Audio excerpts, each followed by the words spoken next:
லேவியராகம புத்தகத்தின் 3வது பாடத்திற்காக காத்திருக்கும் அன்பர்களை இயேசு கிறிஸ்துவின் இனிய நாமத்தினாலே அன்புடன் வாழ்த்தி வரவேற்கிறோம்.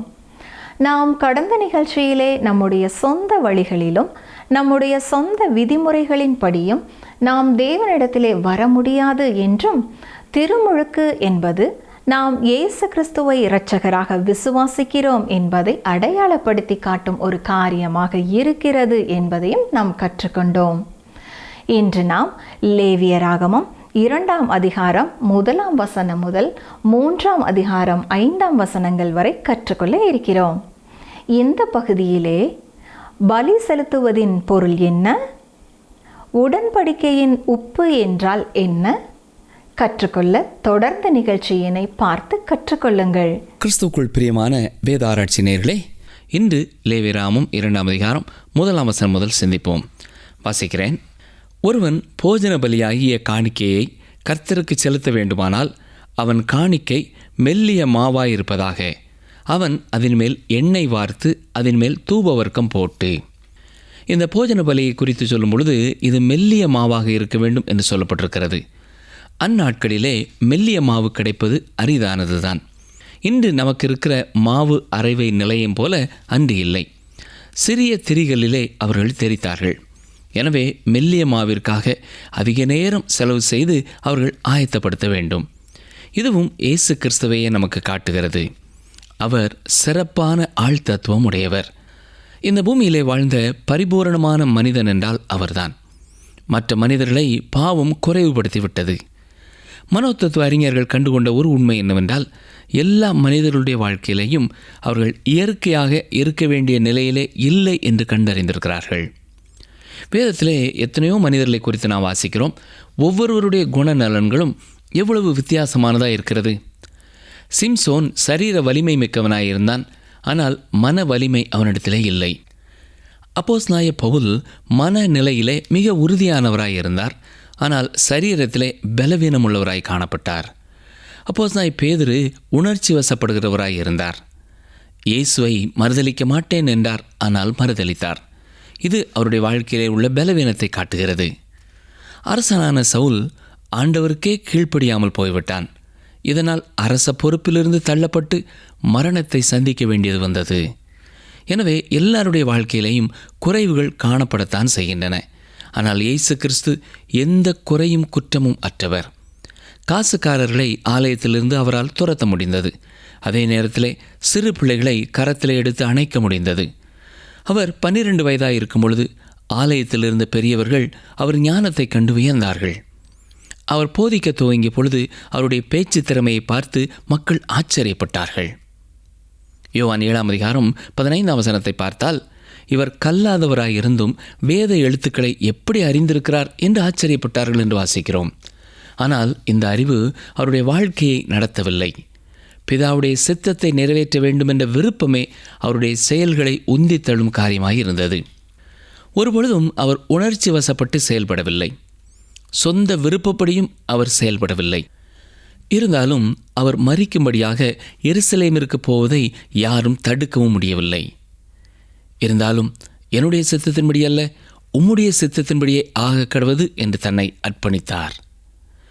யோவான் 6ஆம் அதிகாரம் 38ஆம் வசனத்திலே, என் சித்தத்தின்படி அல்ல, என்னை அனுப்பினவருடைய சித்தத்தின்படி செய்யவே நான் வானத்திலிருந்து இறங்கி வந்தேன் என்று சொல்லியிருக்கிறார். அடுத்ததாக போஜன பலியிலே அவன் அதன் மேல் எண்ணெயை வார்க்க வேண்டும் என்று வாசித்தோம். எண்ணெயானது பரிசுத்த ஆவியானவரை குறித்து சொல்கிறது. இந்த வசனத்திலே அதன் மேலே எண்ணெய் ஊற்ற வேண்டும் என்று சொல்லப்பட்டிருக்கிறது. 4ஆம் 5ஆம் வசனங்களை பார்க்கும் பொழுது எண்ணெயிலே பிசைந்த மெல்லிய மாவு என்று சொல்லப்பட்டிருக்கிறது. ஏற்கனவே பல வகைகளிலே எண்ணெய் சேர்க்கப்பட்ட ஒரு பலி இது. மனித வாழ்க்கையிலே பரிசுத்த ஆவியானவரின் பங்கு மிக முக்கியமானது என்பதை இயேசுவின் வாழ்க்கை நமக்கு காட்டுகிறது. லூக்கா எழுதின சுவிசேஷம் 1ஆம் அதிகாரம் 35ஆம் வசனத்திலே நாம் பார்ப்பது போல, அவர் பரிசுத்த ஆவியினாலே கன்னிமரியாளின் வயிற்றிலே உற்பத்தியானார். மத்தேயு 3ஆம் அதிகாரம் 16, 17ஆம் வசனங்களிலே பரிசுத்த ஆவியினாலே ஞான ஸ்நானம் பெற்றதை குறித்து வாசிக்கிறோம். மார்க் 1ஆம் அதிகாரம் 12ஆம் வசனத்திலே பரிசுத்த ஆவியினாலே வழிநடத்தப்பட்டதை குறித்து வாசிக்கிறோம். யோவான் 3ஆம் அதிகாரம் 34ஆம் வசனத்திலேயும் மத்தேயு 12:28 அவர் போதித்தார், அற்புதங்களை செய்தார். அது மட்டுமல்ல, தன்னையே அவர் அர்ப்பணித்தார். எல்லாவற்றிற்கும் காரணம் பரிசுத்த ஆவியானவரின் வல்லமைதான். பரிபூரணமான மனிதனாய் இருந்த இயேசு கிறிஸ்துவுக்கே பரிசுத்த ஆவியானவர் தேவையானவர் என்றால், எனக்கும் உங்களுக்கும் பரிசுத்த ஆவியானவர் மிக அதிகமாக தேவையே. அவரால் அல்லாமல் நம்மால் ஒன்றும் செய்ய முடியாது. தூபவர்க்கம் ஒரு இரகசியமான செய்முறையினாலே செய்யப்பட்ட ஒன்று. இதை குறித்து யாத்ராகமம் 30:34 நாம் வாசிக்கிறோம். இது மரத்தின் பாகங்களிலிருந்து, ஒருவேளை பட்டையிலிருந்தோ இலையிலிருந்தோ அல்லது அவற்றையெல்லாம் சேர்த்து நயிக்கும் பொழுதோ வாசனை உண்டாகக்கூடிய பொருட்களை எடுத்து அடித்து அல்லது எரித்து கொடுக்கப்பட்ட அழுத்தத்தினாலே இப்படிப்பட்ட ஒன்றாய் அது வந்தது. இது இயேசு கிறிஸ்துவின் வாழ்க்கையிலே அவர் கடந்து வந்த பாடுகள், அழுத்தங்களை நமக்கு சொல்கிறது. இதைத்தான் பிதாவானவர் இயேசுவிலே பார்த்தார். அதை குறித்து மகிழ்ச்சி அடைந்தார். அவருடைய வாழ்க்கை ஒரு சுகந்த வாசனை. நாம் அவருக்கு சொந்தமானவர்களாய் இருப்பதனாலே நம்முடைய வாழ்க்கையும் சுகந்த வாசனையானதாய் இருக்க வேண்டும். லேவியராகமம் 2:2 பாருங்கள். அதை ஆரோனின் குமாரராகிய ஆசாரியர்களிடத்தில் கொண்டு வருவானாக. அப்பொழுது ஆசாரியன் அந்த மாவிலும் எண்ணெயிலும் ஒரு கைப்பிடி நிறைய தூபவர்க்கம் எல்லாவற்றோடும் எடுத்து அதை பலிபீடத்தின் மேல் ஞாபக குறியாக தகனிக்க கடவன். அது கர்த்தருக்கு சுகந்த வாசனையான தகன பலி. ஆசாரியர்கள் இந்த போஜன பலியின் ஒரு பாகத்தை பெற்றுக்கொண்டார்கள். ஒவ்வொரு பலியிலிருந்தும் ஒரு குறிப்பிட்ட சதவீதத்தை அவர்கள் எடுத்துக்கொள்ள வேண்டும். மற்ற பகுதி பலிபீடத்திலே தகனிக்கப்பட வேண்டும். வசனம் 3, அந்த போஜன பலியில் மீதியாயிருப்பது ஆரோனையும் அவன் குமாரரையும் சேரும். கர்த்தருக்கு இடும் தகன பலிகளில் இது மகா பரிசுத்தமானது. இந்த பலியானது இரத்தம் சிந்தப்படாத ஒன்றாயிருந்தாலும் பலிபீடத்திலே தகனிக்கப்படுவதற்குத்தான் முக்கியத்துவம் கொடுக்கப்படுகிறது, அதாவது நெருப்பிலே வைக்கப்படுவதற்கு.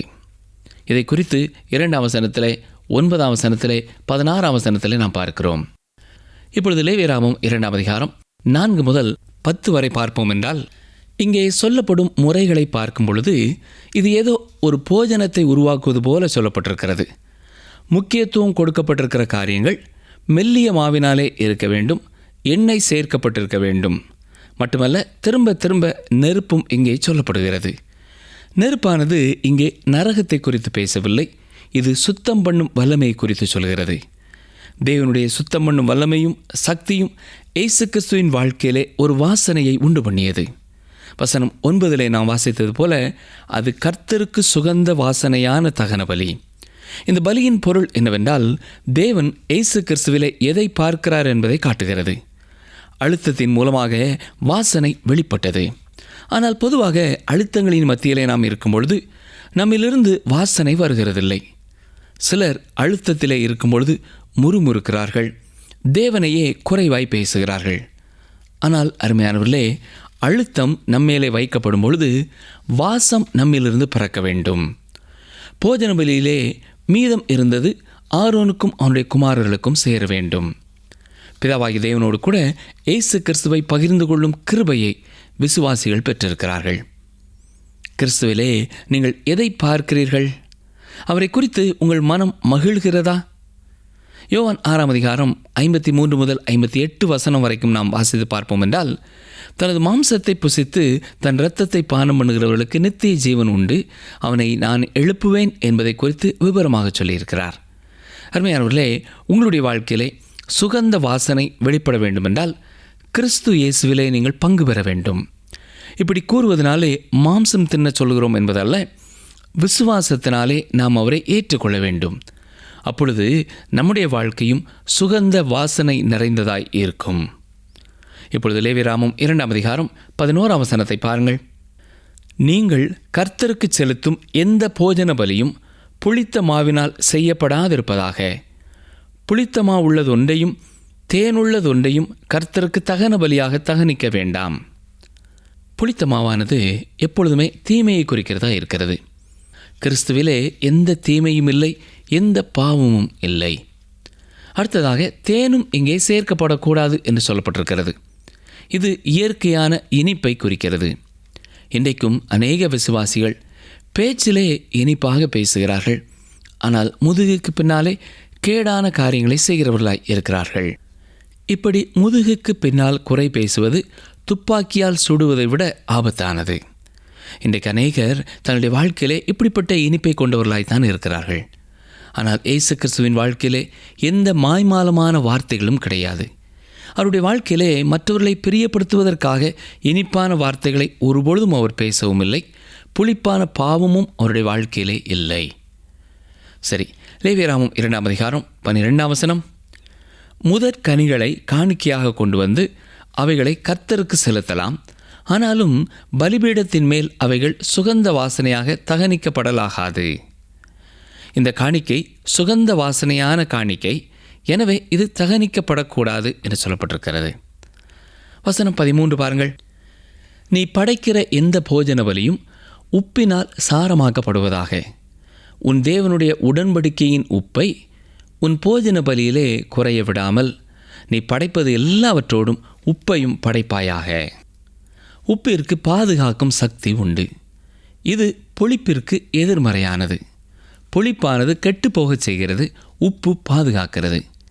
இங்கே உடன்படிக்கையின் உப்பு என்று சொல்லப்படுகிறது. இன்றைக்கும் அரபு மக்கள் உடன்படிக்கை செய்யும் பொழுது இவ்வாறு உப்பை உட்கொள்கிறார்கள். தேவனுக்கு காணிக்கை கொடுக்கிறவர்கள் தேவனுக்கு உண்மையாக இருப்போம் என்று இந்த உப்பினாலே வாக்கு கொடுக்கிறார்கள். கிறிஸ்து உண்மை உள்ளவராய் இருந்தார். வெளிப்படுத்தின விசேஷம் 19ஆம் அதிகாரம் 11ஆம் வசனத்திலே இயேசு கிறிஸ்து உண்மையும் சத்தியமும் உள்ளவர் எனப்பட்டவர் என்று வாசிக்கிறோம். கிறிஸ்தவ விசுவாசிகள் ஒவ்வொருவரும் பூமிக்கு உப்பாய் இருக்க வேண்டும். நம்மை ஜீவ பலியாக நாம் ஒப்பு கொடுக்கும் பொழுது அப்படிப்பட்ட ஒரு வாழ்க்கை வாழுகிறோம். லேவியராகமம் 2ஆம் அதிகாரம் 14 முதல் 16 வரை பாருங்கள். முதற் பலன்களை போஜன பலியாக நீ கர்த்தருக்கு செலுத்த வந்தால் நிறைந்த பச்சையான கதிர்களை நெருப்பிலே வாட்டி உதிர்த்து அதை உன் முதற் பலனின் போஜன பலியாக கொண்டு வர கடவாய். அதன் மேல் எண்ணெய் வார்த்து அதன் மேல் தூப வர்க்கத்தை போடுவாயாக. இது ஒரு போஜன பலி. பின்பு ஆசாரியன் உதிர்த்த தானியத்திலும் எண்ணெயிலும் எடுத்து ஞாபகக்குறியான பங்கை அதன் தூப வர்க்கம் எல்லாவற்றோடும் கூட தகனிக்க கடவன். இது கர்த்தருக்கிடும் தகன பலி. அருமையானவர்களே, லேவியராகமம் 23ஆம் அதிகாரம் 9 முதல் 14 வசனங்களிலே முதற் கனிகளின் பண்டிகை குறித்து வாசிக்கிறோம். இது போஜன பலியாகவும் இருக்கிறது. தேவனுக்கென்று கொண்டாடப்படும் ஒரு பண்டிகையாயும் இருக்கிறது. போஜன பலிக்கான பிரமாணங்களை குறித்து லேவியராகமம் 6ஆம் அதிகாரம் 14 முதல் 23 வசனங்களிலே நாம் பார்க்கலாம். காலையிலும் மாலையிலும் தகன பலியோடு கூட சேர்த்து ஒரு போஜன பலியும் படைக்கப்பட்டது என்று வாசிக்கிறோம். யாத்திராகமம் 29ஆம் அதிகாரம் 39-40 வசனங்களிலேயும் இதை குறித்த குறிப்பு நமக்கு இருக்கிறது. போஜன பலியானது கிறிஸ்துவின் அர்ப்பணிப்பை நமக்கு காட்டுகிறது. கிறிஸ்துவில் விசுவாசமாய் இருக்கிறவர்களின் அர்ப்பணிப்பையும் இது வெளிப்படுத்துகிறது. மட்டுமல்ல, இயேசு கிறிஸ்துவின் முழு மனித தன்மையையும் இது நமக்கு காட்டுகிறது. இப்பொழுது நாம் லேவியராகமம் 3ஆம் அதிகாரத்திற்குள்ளே செல்கிறோம். சில முகவுரையான காரியங்களை கவனிப்போம். இங்கே மாட்டு மந்தையிலிருந்து ஆட்டு மந்தையிலிருந்து கொடுக்கப்பட வேண்டிய பலியை குறித்து பார்க்கிறோம். இது சமாதான பலி என்று அழைக்கப்படுகிறது. இது தேவனோடு விசுவாசிகள் இயேசு கிறிஸ்து மூலமாக கொள்ளும் உறவை குறித்து பேசுகிறது. ஐக்கியத்தை குறித்து பேசுகிறது. நானோ நீங்களோ தேவனண்டை சேர ஒரே வழி இயேசு கிறிஸ்துவே. அற்புதமான இயேசு கிறிஸ்துவை குறித்து ஒரே ஒரு பலியினாலே சொல்லி முடிக்க முடியாது. அவருடைய மகிமை அத்தனை வேறுபாடுகள் நிறைந்ததாய் இருக்கிறது. இயேசு கிறிஸ்துவின் உலக ஊழிய காலங்களை அறிந்து கொள்ள 4 சுவிசேஷங்கள் நமக்கு தேவையானதாக இருக்கிறது. அவரை குறித்தும் அவருடைய செயல்களை குறித்தும் அறிந்து கொள்வதற்கு லேவியராகமத்திலே 5 பலிகள் நமக்கு கொடுக்கப்பட்டிருக்கிறது. தகன பலிக்கும் சமாதான பலிக்கும் அநேக ஒற்றுமைகள் காணப்படுகிறது.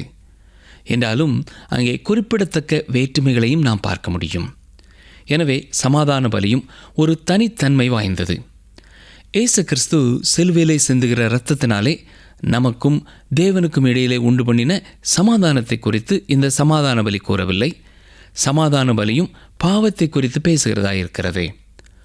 கொலோசேயர் 1ஆம் அதிகாரம் 20 முதல் 22 வசனங்களை பாருங்கள். அவர் சிலுவையில் சிந்தின இரத்தத்தினாலே சமாதானத்தை உண்டாக்கி பூலோகத்தில் உள்ளவைகள் பரலோகத்தில் உள்ளவைகள் யாவையும் அவர் மூலமாய் தமக்கு ஒப்புரவாக்கிக் கொள்ளவும் அவருக்கு பிரியமாயிற்று.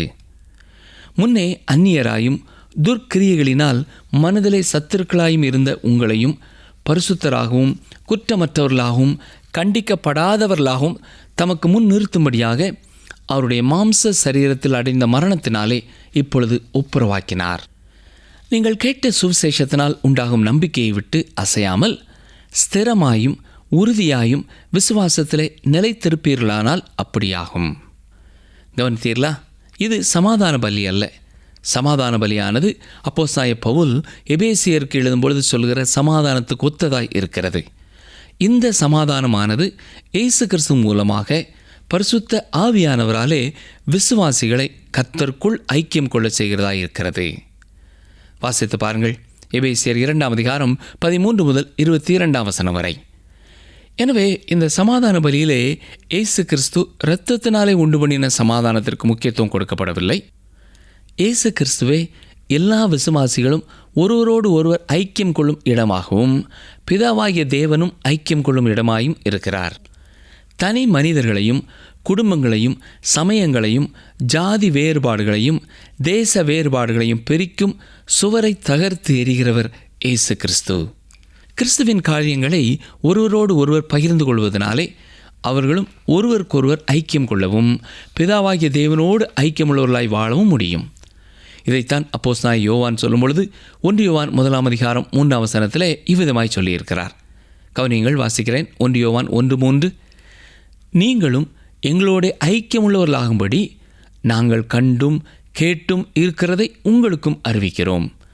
எங்களுடைய ஐக்கியம் பிதாவோடும் அவருடைய குமாரனாகிய இயேசு கிறிஸ்துவோடும் இருக்கிறது. சமாதான பலி நம்மை ஒன்று கூடி வர செய்கிறது. இயேசு கிறிஸ்துவை மையமாய் கொண்டவர்களாக நாம் கூடி வரும்பொழுதே அங்கே ஐக்கியம், சமாதானம் உண்டாயிருக்கும். இயேசு கிறிஸ்துவை மையமாக கொண்ட ஐக்கியமே நிலைத்திருக்கக்கூடிய ஒன்று. அங்கே நாம் எல்லாரும் ஒன்றாக்கப்படுகிறோம். சரி, லேவியராகமம் 3 அதிகாரம் 1 வசனத்தை பாருங்கள். ஒருவன் சமாதான பலியை படைக்க வேண்டுமென்று மாட்டு மந்தையில் எடுத்து செலுத்துவானாகில் அது காளையானாலும் சரி பசுவானாலும் சரி பழுதற்றிருப்பதை கர்த்தருடைய சந்நிதியில் செலுத்த கடவன். கிறிஸ்துவும் அவருடைய மீட்பின் பணியும் சமாதானத்தை கொடுப்பதற்கு போதுமானதாயிருக்கிறது. சமாதான பலி முக்கியத்துவப்படுத்தப்படுவது ஐக்கியத்தை தான். எனவே நற்செய்தியானது தேவன் நம்மோடு ஒப்புரவாகிவிட்டார் என்ற செய்தியை சொல்லுகிறது. ஆனால் கேள்வி என்னவென்றால், நீங்கள் ஒப்புரவாக விரும்புகிறீர்களா என்பதுதான். இயேசு கிறிஸ்து செய்த காரியம் தேவனை திருப்திப்படுத்திவிட்டது. தேவன் நம் பக்கமாய் திரும்பிவிட்டார். ஆனால் நாம் அவர் பக்கமாய் திரும்ப வேண்டியது நமது பொறுப்பு. கிறிஸ்து உங்களுக்காக செய்த காரியத்தை குறித்து நீங்கள் திருப்தி அடைந்து விட்டீர்களா? தேவனோடு ஒப்புரவாகும்படி ஐக்கியம் கொள்ளும்படி நீங்கள் அவரண்டை வருவீர்களா? சமாதான பலியானது தகன பலியை பார்க்கிலும் பல வகைகளிலே வேறுபட்டதாயிருக்கிறது. ஆண் மிருகத்தை தான் கொண்டு வர வேண்டும். காளையையோ பசுவையோ கொண்டு வரலாம். தேவன் கிறிஸ்துவிலே கண்டுகொள்கிற காரியத்தை எல்லாம் காணிக்கை கொண்டு வருகிறவன் கிறிஸ்துவிலே கண்டுகொள்கிறதில்லை. தகன பலியை பொறுத்தமட்டிலேயும் தேவன் கிறிஸ்துவிலே எதை பார்க்கிறார் என்பது முக்கியமானது. சமாதான பலியிலே காணிக்கை கொண்டு வருகிறவன் கிறிஸ்துவிலே சில காரியங்களை கண்டுகொள்கிறான். இங்கே பெண் மிருகமும் சமாதான பலிக்கு அனுமதிக்கப்படுகிறது. ஏனென்றால் கிறிஸ்துவை கண்டுகொள்ள வருகிற மனிதர்களின் தகுதி கருத்திலே கொள்ளப்படுகிறது. லேவியராகமம் 3 அதிகாரம் 2 வசனத்தை பாருங்கள். அவன் தன் பலியின் தலைமேல் தன் கையை வைத்து ஆசரிப்பு கூடார வாசலுக்கு முன்பாக அதை கொல்ல கடவன். அப்பொழுது ஆரோனின் குமாரராகிய ஆசாரியர் அதன் இரத்தத்தை பலிபீடத்தின் மேல் சுற்றிலும் தெளிக்க கடவர்கள். இந்த இடம் வரை இது தகன பலியைப் போலவே செய்ய வேண்டும் என்று சொல்லப்பட்டிருக்கிறது. 3 வசனம் முதல் வித்தியாசமானதாய் செய்யப்பட வேண்டிய காரியங்கள் சொல்லப்படுகிறது. தகன பலியிலே பலி முழுவதையும் பலிபீடத்திலே வைக்க வேண்டும். ஆனால் சமாதான பலியிலே ஒரு பகுதிதான் பலிபீடத்திலே வைக்கப்பட வேண்டும். எவற்றை மட்டும் பலிபீடத்திலே வைக்க வேண்டும் என்பதும் சொல்லப்பட்டிருக்கிறது. கொழுப்புள்ள பகுதியும் உள்ளான பகுதிகளுமே தகன பலிபீடத்திலே வைக்கப்பட வேண்டும். இது எதை காட்டுகிறது என்றால், தேவன் மட்டுமே அறிந்திருக்கிற கிறிஸ்துவின் உள்ளான வெளியேற பெற்ற செல்வங்களையும் குணநலன்களையும் விலை மதிக்க முடியாத அவருடைய குணநலனையும் கூறுகிறதா இருக்கிறது. பொதுமக்களால் தூற்றப்படும் பெரிய மனிதர்களின் உண்மையான தகுதியை அவர்களை நேசிக்கிறவர்கள் மட்டுமே அறிவார்கள். இயேசு கிறிஸ்துவை குறித்தும் அநேக பழி கூறப்பட்டது. ஆனால் உண்மையான இயேசு கிறிஸ்து யார் என்பதை பிதாவாகிய தேவன் அறிந்திருந்தார். எனவேதான் அப்போஸ்தலனாகிய பவுல் பிலிப்பியர் 3:10 கிறிஸ்துவை அறிந்து கொள்ள வேண்டும் என்ற தனது வாஞ்சையை வெளிப்படுத்தியிருக்கிறார். லேவியராகமம் 3:5 பாருங்கள். அதை ஆரோனின் குமாரர் பலிபீடத்து அக்கினியிலுள்ள கட்டைகளின் மேல் போட்டிருக்கும் சர்வாங்க தகன பலியின் மீதில் போட்டு தகனிக்க கடவர்கள். இது கர்த்தருக்கு சுகந்த வாசனையான தகன பலி. பலிபீடத்தில் வைக்கப்பட வேண்டிய பகுதி பரிபூரணமாக தகனிக்கப்பட வேண்டும். இது மனிதனாய் வந்த இயேசு கிறிஸ்து சோதிக்கப்பட்டதையும் பாடுபட்டதையும் பரிபூர்ணமாய் அர்ப்பணித்ததையும் குறித்து பேசுகிறது. மட்டுமல்ல, இது கர்த்தருக்கு சுகந்த வாசனையான தகன பலி. இப்பொழுதும் முக்கியத்துவம் கிறிஸ்துவுக்கே கொடுக்கப்படுகிறதே ஒழிய அவர் செய்த காரியத்திற்கு அல்ல. அவருடைய பரிபூர்ணமான வாழ்க்கையே கருத்தில் கொள்ளப்படுகிறது. பாவத்திற்காக அவர் மரித்தது இங்கே கூறப்படவில்லை. அவருடைய வாழ்க்கையிலே அவர் பட்ட பாடுகள் உலகத்தின் பாவத்திற்காக அல்ல. சிலுவையிலே முதல் 3 மணி நேரங்கள் அவர் பட்ட பாடுகளும் கூட மனிதனுடைய கரத்திலேயே இருந்தது. சிலுவையின் இறுதி 3 மணி நேரங்களிலே அவர் பட்ட பாடுகள்தான் சிலுவையை அவருக்கு பலிபீடமாக்கி தன்னை பிதாவாகிய தேவனுக்கு அவர் பலியாக ஒப்பு கொடுத்ததை விளக்குகிறது. அந்த 3 மணி நேரங்கள் இருள் இயேசுவின் பாடுகளை மூடியது. ஏசாயா 53:10 நாம் என்ன வாசிக்கிறோம்? கர்த்தரோ அவரை நொறுக்கச் சித்தமாகி அவரை பாடுகளுக்குட்படுத்தினார். அவருடைய ஆத்துமா தன்னை குற்ற நிவாரண பலியாக ஒப்பு கொடுக்கும்போது அவர் தமது சந்ததியை கண்டு நீடித்த நாளாயிருப்பார். கவனித்தீர்களா? சமாதான பலியானது தகன பலியோடு கூட சேர்த்து வைக்கப்படுகிறது. கிறிஸ்துவின் உள்ளான விலைமதிப்பற்ற காரியங்களையும் மகிமையையும் காண்பிக்கத்தக்கதாக இவை இணைந்து சேர்த்து வைக்கப்பட்டது. நிகழ்ச்சி கேட்ட எனக்கு அருமையான சகோதரனே, சகோதரியே, தகன பலி இயேசு நமக்காகப்பட்ட பாடுகளை நமக்கு சுட்டி காட்டுகிறது. சமாதான பலியானது கிறிஸ்துவிலே நாம் கொள்ளக்கூடிய ஐக்கியத்தை, தேவனோடும் மற்ற விசுவாசிகளோடும் நாம் கொள்ளும் ஐக்கியத்தை நமக்கு சுட்டி காட்டுகிறது. நாம் இருக்கிற இடங்களிலே நாம் சக விசுவாசிகளோடு சரியான ஐக்கியமுள்ளவர்களாக இருக்கிறோமா? சற்றே எண்ணி பார்ப்போம். நம்முடைய வாழ்க்கையிலே எங்கெங்கெல்லாம் ஐக்கியம் வைத்திருக்கிறோமோ அந்த ஐக்கியத்தின் மத்தியிலே கிறிஸ்து இருக்கிறாரா?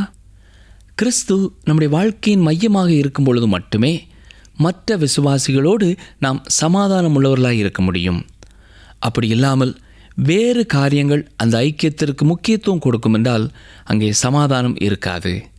இதை குறித்து நாம் ஆழமாய் சிந்தித்து செயல்பட அழைக்கப்படுகிறோம். எத்தனையோ ஐக்கியங்களிலே நீங்கள் இருக்கலாம். ஆனால் கிறிஸ்து அந்த ஐக்கியங்களின் மத்தியிலே இருக்கிறாரா என்பதை எண்ணி பாருங்கள். கர்த்தருடைய சத்தத்திற்கு கீழ்ப்படிந்து அவருடைய சித்தத்திற்கு ஒப்பு கொடுக்க நாம் முன்வருவோமா? அன்பர்களே, இந்த நாளிலும் கற்றுக்கொண்ட சத்தியங்களை சற்று ஞாபகப்படுத்திக் கொள்வோமா? உங்களுடைய வாழ்க்கையிலே சுகந்த வாசனை, உங்களுடைய வாழ்க்கையிலே அவுட்ரோ. அன்பர்களே, இந்த நாளிலும் கற்றுக்கொண்ட சத்தியங்களை சற்று ஞாபகப்படுத்திக் கொள்வோமா?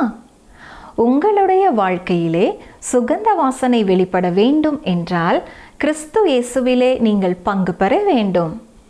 புளித்த மாவானது எப்போதுமே தீமையை குறிக்கிறதாக இருக்கிறது. சமாதான பலி என்பது தேவனோடு விசுவாசிகள் கொள்ளும் ஐக்கியத்தை குறிக்கிறது. சமாதான பலி நம்மை ஒன்று கூடி வர செய்கிறதாக இருக்கிறது.